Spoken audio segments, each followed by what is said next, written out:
नाभाजी की शैली सूत्रात्मक है। अब देखिए, हम जब इस छप्पैक छंद को पढ़ते हैं तो हमें अपने पूज्य सद्गुरुदेव भगवान का स्वरूप सामने अनुभव में आता है कि वे प्रकट हैं, उनका चरित्र इस रूप में प्रकट है। क्योंकि दुर्लभ मानुष देह को लालमती लाहो लियो। श्री गुरुदेव भगवान अनंत श्री समलंकृत श्री गणेश दास जी भक्तमाली जी महाराज ने दुर्लभ मनुष्य जन्म का फल प्राप्त किया। कैसे? बोले गौर श्याम सो प्रीति। युगल भर श्यामा श्याम से तो उनका प्रेम था ही, श्री कृष्ण बलराम से उनका प्रेम था। गौर श्याम सो प्रीति, कैसी प्रीति थी? परमहंसी महाराज जी के निकट बैठे थे। रामानंद पुस्तकालय की बात है, हम भी वहीं थे। और महाराज जी थे, केवल 3 मूर्ति थे। और महाराज जी पुस्तकालय का हिसाब किताब कर रहे थे, रुपया गिन रहे थे। तो दास ने हरिराम व्यास जी के एक पद के संबंध में महाराज जी से जिज्ञासा की कि व्यास जी ने लिखा है, व्यास महिलन लिए पीक दानी। बड़ा सुंदर पद है व्यास जी महाराज का। अब समय नहीं है, नहीं तो हम जरूर उसको बोलते।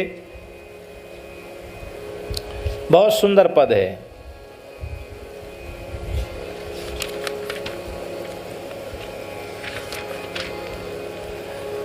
नवचक्र चूड़ा नृपति मन सांवरो, राधिका तरुण मणि पट्ट रानी, शेष ग्रह आदि बैकुंठ पर्यंत सब लोक था नैत ब्रज राजधानी। मेघ 96 कोटि बाग सिंचत जहाँ, मुक्ति चारों तहाँ भरत पानी। सूर शशि पाहरू पवन जन इंदिरा, चरण दासी भाट निगम वाणी। धर्म कुतबाल सुख सूत नारद चारु, फिरत चरचार सनकादि ज्ञानी। सत्य गुण पौरिया काल बंधुआ जहाँ, काल बंधुआ जहाँ कर्म बस काम रति सुख निशानी। अब अंतिम पंक्ति है। करनम कनक मरकत धरनी कुंज कुसुमित महल, मध्य कमनीय सैनीय ठानी। पलन बिछुरत, युगल में बिछोह नहीं होता, पलन बिछुरत दो जात नहीं तहाँ को। उस निवृत्त निकुंज में कोई प्रवेश करता नहीं है, लेकिन व्यास महिलन लिए पीक दानी। पर व्यास तो पीक दानी लेकर के उस निवृत्त निकुंज में भी खड़ी है। तो या प्रीतम कब अपने मुख से बीरी उगारें, इसके लिए पीक दान लेकर के मैं खड़ी हूँ। तो दास ने महाराज जी से जिज्ञासा की, उनके मुखारविंद से कुछ सुनने की इच्छा से, कि महाराज जी व्यास महिलन लिए पीकदानी, वहाँ कोई प्रवेश नहीं करता पर व्यास जी खड़े हैं। तो महाराज जी बोले, व्यास जी मूल में विशाखा जी है ना, तो विशाखा जी ललिता जी ये तो निरंतर निकट युगल के हैं ही। तो हमने कहा महाराज जी ये कैसे संभव है कि वो उधर सखी रूप में भी हैं और इधर संत रूप में व्यास जी के रूप में भी, हरिराम व्यास जी के रूप में भी हैं, तो एक साथ दोनों जगह उपस्थिति कैसे? ये मैंने प्रश्न किया। महाराज जी बोले,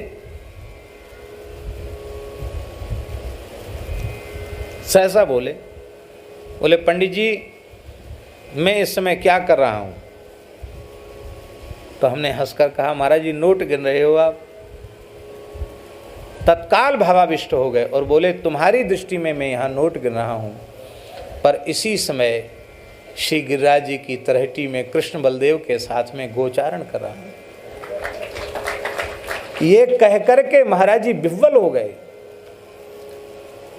एक साथ प्रेम के लक्षण श्रीअंग में प्रकट हो गए और थोड़ी देर बाद अपने को संभाल कर लीपा पोती करते हुए बोले, हमारे जैसे लोग नहीं, महापुरुष ऐसे होते हैं कि वे प्रकट देह से प्रकट बाह्य जगत में कोई सेवा का कार्य करते हैं, पर भाव राज्य में अंतर जगत में अपने सिद्ध स्वरूप से ठाकुर जी की सेवा में प्रस्तुत रहते हैं।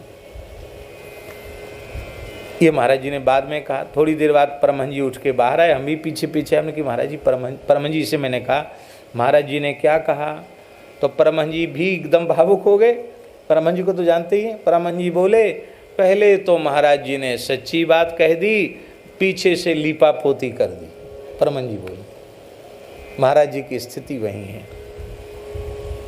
तो गोचारण में गोचारण कर रहे हैं, और युगल वर श्यामा श्याम से उनका प्रेम था, उसका तो कहना ही क्या। वो भी गौर श्याम है। गौर श्याम सो प्रीति प्रीति यमुना, यमुना जी से प्रेम, कुंज से प्रेम, और बंसी बट सो प्रेम, अंतिम क्षण तक बंसी बट में ही रहे। और प्रीति ब्रज रज पुंजनि सो, बाबा तो प्रमाण है महाराज जी की महाप्रयाण लीला में न जाने कहां कहां से संत ब्रजरज लेकर के आए, और अंत में महाराज जी ने आज्ञा की कि मेरा आसन चौकी पर नहीं, अब मेरा आसन ब्रजरज में ही लगाओ। निधिवन, सेवा कुंज, गिरिराज जी की तरेटी, गोकुल, नंदगांव, बरसाना, जहां जहां से संत आए सब जगह से रज लेके आए, और रज में ही महाराज जी ने विश्राम किया। प्रीति ब्रज रज पुंजनि सो। और एक बात तो ऐसी विलक्षण बात है बाबा, पुस्तकालय में महाराज जी झाड़ू रोज नहीं लगाते थे, 2-3 दिन में लगाते थे झाड़ू। तो बोरी उठाते तो वहाँ नीचे से रज बहुत निकलती। हमको, हमारा वहीं आसन था, हमको नहीं लगाने देते झाड़ू। कहते तुम्हारे पास और कोई काम नहीं है, जाओ पढ़ो अथवा विद्यार्थियों को पढ़ाओ, यहाँ सफाई हम करेंगे। हमने कहा महाराज जी क्यों?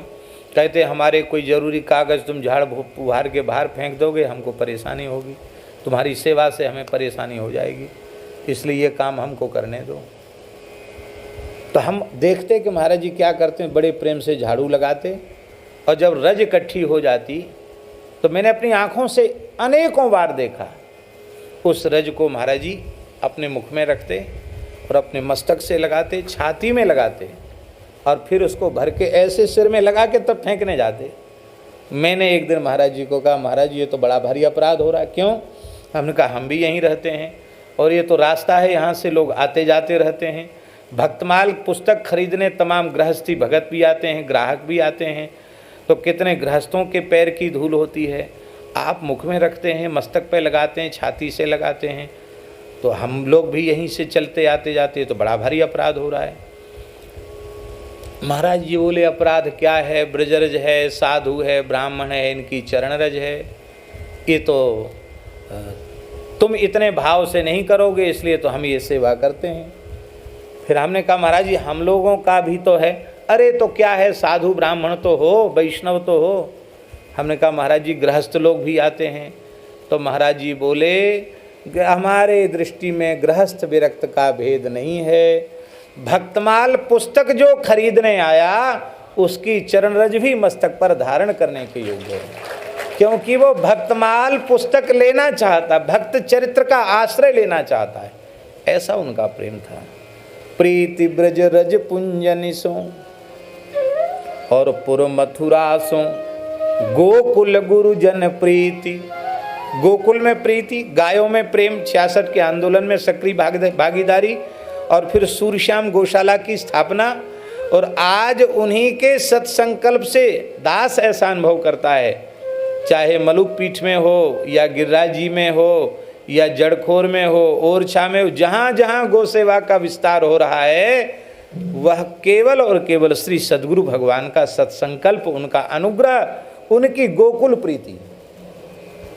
गोकुल गुरुजन प्रीति, गुरुजनों में प्रेम, अद्भुत प्रेम था। संस्कृत पढ़ाने वाले विद्वान, संस्कृत विद्यालय के आचार्य, उनको महाराज जी हमेशा गुरु जी कहते, जबकि कई पढ़ाने वाले तो आयु में महाराज जी से बहुत छोटे थे, पर महाराज जी सबको गुरु जी कहते, और उनके प्रणाम करने के पहले ही महाराज जी का मस्तक भूमि पर पहुंच जाता। तो हमने एक बार महाराज जी से पूछा कि महाराज जी आप गुरु जी क्यों कहते हैं? कहते भाई संस्कृत पढ़ाने वाले तो किसी के चेला थोड़ी होते, सबके गुरु जी ही होते हैं। हम भी तो काशी में इन्हीं विद्वानों के पास पढ़े, इनसे पढ़े, इनसे पढ़ने का मतलब संस्कृत के विद्वानों से ही पढ़े। गुरुजन प्रीति और प्रीति गिरि गोवर्धन सो, लगभग 40 वर्ष गिरिराज जी में रहे महाराज जी। कितने वर्ष? 40 वर्ष। और लगभग 30 वर्ष वृंदावन में रहे। 70 वर्ष से ऊपर का काल हम समझते हैं, अनुमान पूरा ठीक से देखा नहीं, लेकिन अनुमान है हमारा 70 वर्ष से ऊपर का काल उनका ब्रज में बीता है। और बास अटल वृंदा विपिन, अंतिम क्षण तक वृंदावन का वास। कभी कभी बाहर भी चले जाते थे। पूज्य श्री गोरेदाऊ के महंत जी महाराज ने कहा, परम पूज्य श्री हरिदास जी महाराज ने, कि महाराज जी से कह देना हमारी बात कि गोरेदाऊ के महंत ने कहा है, अमुकदास ने कहा है कि अब आप वृद्ध हो गए, वृंदावन से बाहर मत जाया करो, कहीं कुछ हो जाएगा तो लोग तुमको नाम धरेंगे हमसे बोले। वृंदावन के बाहर महाराज जी का शरीर पूरा हो गया। तो हमने उनकी बात महाराज जी को सुनाई तो महाराज जी बोले, वृंदावन से बाहर जाने का मन नहीं करता, पर प्रेमियों का आग्रह होता तो हम चले जाते हैं। कहते उठा ले जाओ और धर जाओ। हमने कहा महाराज जी वो कहते थे हमारी तरफ से कह देना महाराज जी बिल्कुल न जाएं।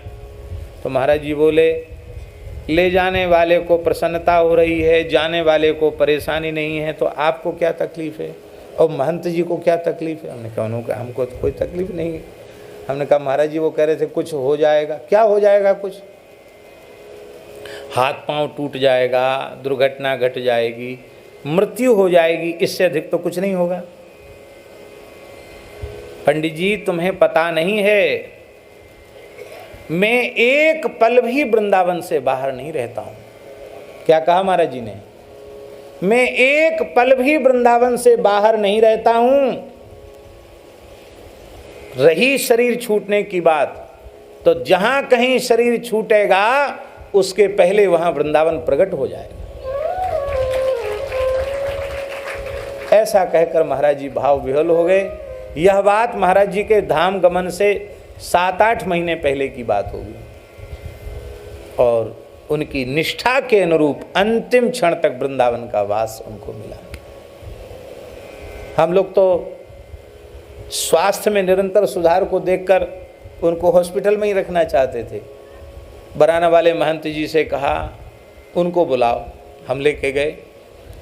बोले पंडित जी मान नहीं रहे, कहते यहीं रहो। तो हमको यदि हॉस्पिटल में ही शरीर पूरा कराना हो तब तो कुछ मत, कोई हम कहेंगे नहीं। और ये चाहते हो कि हम मलुक पीठ में ही शरीर पूरा करें तो हमको ले चलो। महाराज जी बोले, बराना वाले महंत जी बोले कि नहीं महाराज जी को ले चलो। हम लोग ले आए। अंतिम क्षण तक वृंदावन का वास। तो दुर्लभ मानुष देह को लालमती लाहो लियो। हम अपना विचार थोप नहीं रहे यहाँ पर हमारा भाव है। हमको लगता है लालमती के रूप में नाभा जी ने भविष्य में प्रकट होकर भक्तमाल पर लेखनी उठाने वाले हमारे गुरुदेव का ही चरित्र कहा। ऐसा हमको अनुभव